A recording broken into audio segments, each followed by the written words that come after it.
السلام علیکم، دس از کوثلین علی from hope marketing. آج کی ہماری ویڈیو کا مقصد یہ ہے کہ ہم آپ کو یہ بتا سکیں، سمجھا سکیں کہ ریئل اسٹیٹ سیکٹر کا ملکی اکانومی میں کیا پارٹ ہوتا ہے۔ ریئل اسٹیٹ جو ہے ہمارے ملک کی ترقی میں کتنا کردار ادا کرتی ہے۔ تو سب سے پہلے میں آپ کو تھوڑا سا انٹروڈکشن دے دیتی ہوں۔ بیسکلی ریئل اسٹیٹ ہوتا کیا ہے؟ ہمارے یہاں ایک مائنڈ سیٹ بنا ہوا ہے buy sell and rent, this is all the real estate. No, ایسا بالکل بھی نہیں ہے۔ ریئل اسٹیٹ ایک چیزوں سے بڑھ کے بہت ساری سروسز دیتا ہے، جس میں hotelling, development, construction, rental, buy sell, ان تمام چیزوں کے علاوہ وہ اور بھی بہت ساری سروسز دیتا ہے، جس میں ملازمت کے مواقع بھی ہوتے ہیں۔ دیکھا جائے تو اس وقت جو پاکستان ریئل اسٹیٹ ہے وہ تقریباً 40 بڑی اور 200 چھوٹی چھوٹی انڈسٹری کے ساتھ جڑا ہوا ہے، جس میں سیمنٹ، گلاس اور اس طرح کی چھوٹی چھوٹی جتنی بھی انڈسٹریز ہیں جو ڈیفینیٹلی کنسٹرکشن میں چیزیں کام آتی ہیں، ان کو اپنے ساتھ لے کے چل رہا ہے۔ تو پاکستان کی معیشت کا ایک بڑا حصہ ریئل اسٹیٹ پہ منحصر کرتا ہے۔ اب اگر ہم بات کریں اس کے بیک گراؤنڈ کی، تو ریئل اسٹیٹ کا جو کام ہے وہ ڈیفینیٹلی کافی صدیوں سے چلتا آ رہا ہے، لیکن پاکستان میں ریئل اسٹیٹ کا کام تب شروع ہوا جب پاکستان آزاد ہوا۔ 1947 میں جب پاکستان آزاد ہوا اور تمام لوگ جو ہیں وہ شفٹنگ میں سٹارٹ ہو گئے، تو جو لوگ پاکستان آ کے شفٹ ہو رہے تھے ان کے پاس یہاں پہ میکسیمم لوگوں کے پاس رہائش کا بہت بڑا مسئلہ تھا اور لوگوں کے پاس رہنے کے لیے جگہ نہیں تھی۔ ریئل اسٹیٹ نے اپنا کام تب سے سٹارٹ کیا، کنسٹرکشن، ڈیولپمنٹ اور لوگوں کو رہائش فراہم کرنا شروع کی، ان چیز میں کام کرنا شروع کر دیا۔ تو تمام لوگوں کے لیے، تمام عوام کے لیے یہ جاننا بہت ضروری ہے کہ ریئل اسٹیٹ نے تقریباً لاسٹ 10 ایئرز میں جو وہ 9% کے GDP میں پارٹ دیا ہے، وہ ملک کی ترقی میں بہت اہم کردار ادا کرتا ہے۔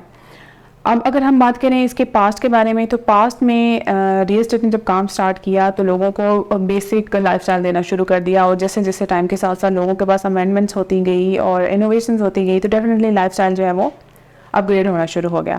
آج کل جو ہمارے یہاں ہاؤسنگ سوسائٹیز کا ٹرینڈ ہے، اس کے مطابق لوگ، ہر بندہ یہی چاہ رہا ہوتا ہے کہ ہمیں بھی ایک اچھا اور بہترین لائف سٹائل ملے۔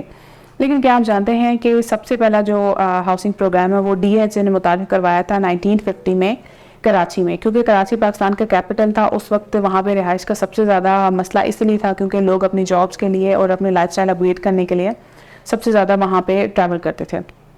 اس کے بعد 1970 میں DHA لاہور میں متعارف کروایا گیا، وہاں کے لوگوں کو ایک نیو لائف سٹائل سے انٹروڈیوس کروایا گیا۔ اب اگر ہم دیکھیں تو پاکستان میں اس وقت ریئل اسٹیٹ جو ہے اس پہ اس طرح فوکس نہیں کیا جا رہا جیسے اس پہ کیا جانا چاہیے، کیونکہ ملک کی ترقی تبھی ہوتی ہے جب عوام کی ترقی ہوتی ہے۔ عوام کی ترقی کب ہوتی ہے؟ جب ان کو ملازمت اور روزگار کے مواقع ملتے ہیں، اور اس وقت ریئل اسٹیٹ سب سے زیادہ روزگار کے مواقع دیتی ہے، کیونکہ ڈیولپمنٹ، کنسٹرکشن، بائی سیل اور ان تمام سروسز میں ہمیں افرادی قوت چاہیے ہوتی ہے، تو ان تمام لوگوں کے لیے روزگار کا جو ایک بہترین مواقع ہے وہ ریئل اسٹیٹ فراہم کرتی ہے۔ اب ہم بات کرتے ہیں کہ پاکستان میں ریئل اسٹیٹ میں سب سے زیادہ بوم کب ہوا اور لوگوں کو کب پتہ لگا کہ واقعی ریئل اسٹیٹ بھی کوئی چیز ہے جو ہمارے ملک میں ہمارے لیے، ہماری بہتری کے لیے کام کرے۔ 9/11 کے دہشت گردی حملے کے بعد جب ایک کنسٹرکشن کی سائٹ پہ لوگوں کا جو ہے توجہ مبذول کروائی گئی، تو پاکستان نے اس وقت اس سے بھرپور فائدہ اٹھایا۔ لوگوں نے بیرون ملک سے اور اندرون ملک سے بھی ریئل اسٹیٹ میں انویسٹمنٹ سٹارٹ کی اور ملک کو اسی سے بہت فائدہ ہونا شروع ہوا۔ دیکھا جائے تو 2005 سے لے کر آن ورڈز ریئل اسٹیٹ میں کنسٹرکشن کی سائٹ پہ جب لوگوں کی توجہ ہوئی اور لوگوں نے اس میں کام کرنا شروع کیا، تو معیشت میں ہمارا جو ریئل اسٹیٹ کا پارٹ ہے تقریباً 9% تک چلا گیا، اور اس کے بعد 2013 تک کی رپورٹ کے مطابق تقریباً 2 مزید پوائنٹس تک ریئل اسٹیٹ نے ترقی کی ہے ملکی معیشت میں۔ اگر ہم اس چیز پہ بات کریں کہ ریئل اسٹیٹ کس طرح پاکستان کی اکانومی بہتر کرنے میں کام کر سکتا ہے، تو ہم تمام لوگوں کو اس طرف توجہ جو ہے اپنی دینی پڑے گی۔ ریئل اسٹیٹ نہ صرف پاکستان بلکہ پوری دنیا میں کسی بھی چیز کی ترقی کے لیے بہت امپورٹنٹ رول ادا کرتا ہے۔ اور ایک اسٹیٹ بینک آف پاکستان کے سروے کے مطابق پاکستان کو تقریباً 20 ملین گھروں کی ڈیمانڈ ہے 2040 تک، اور اس وقت ہم 2023 میں بیٹھے ہیں۔ تو 2040 تک ہمیں پاکستان میں صرف اگر 20 ملین گھر چاہیے اور اس پہ ہمیں کام کرنے کی ضرورت ہے، تو ہمارا ملک معیشت میں بہتر ہو سکتا ہے۔ ایک اندازے کے مطابق پاکستان کا 0.5% رقبہ جو ہے وہ اس وقت ان پلانڈ یا پلانڈ جو ہے وہ سروسز دے رہا ہے ریئل اسٹیٹ سیکٹر میں، جس کی تقریباً جو مالیت ہے وہ 600 to 700 بلین امریکی ڈالر ہے۔ اگر ہم پاکستان کی جو ڈیمانڈ ہے 2040 تک 20 ملین گھروں کے، اگر ہم ان پہ کام کرتے ہیں تو اس پراپرٹی کی جو ویلیو ہے تقریباً 1.5 سے 2 ٹریلین امریکی ڈالر تک ہم اس کی ویلیو بڑھا سکتے ہیں، جس کی وجہ سے پاکستان میں صرف ملازمتیں ہمارے پاس 15 سے 20 ملین کے قریب ہم اپنے لوگوں کو ملازمتیں یعنی کہ روزگار فراہم کر سکتے ہیں۔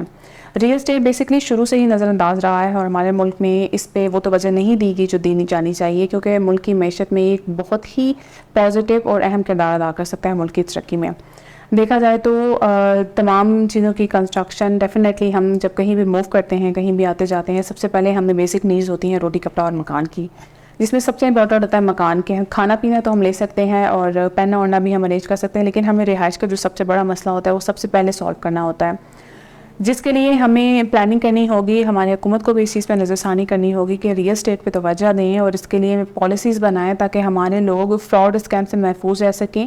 ڈیفینیٹلی جو فراڈ اسکیم نہیں ہوں گے, لوگوں کو بینیفٹس ہوں گے, لوگ بے دھڑک ہو کے اپنی انویسٹمنٹس کریں گے, ریئل اسٹیٹ کے اوپر اپنی انویسٹمنٹ کریں گے, اپنے لیے فیوچر جو پلانس ہیں ان پہ عمل کرنے کے قابل ہو سکیں گے.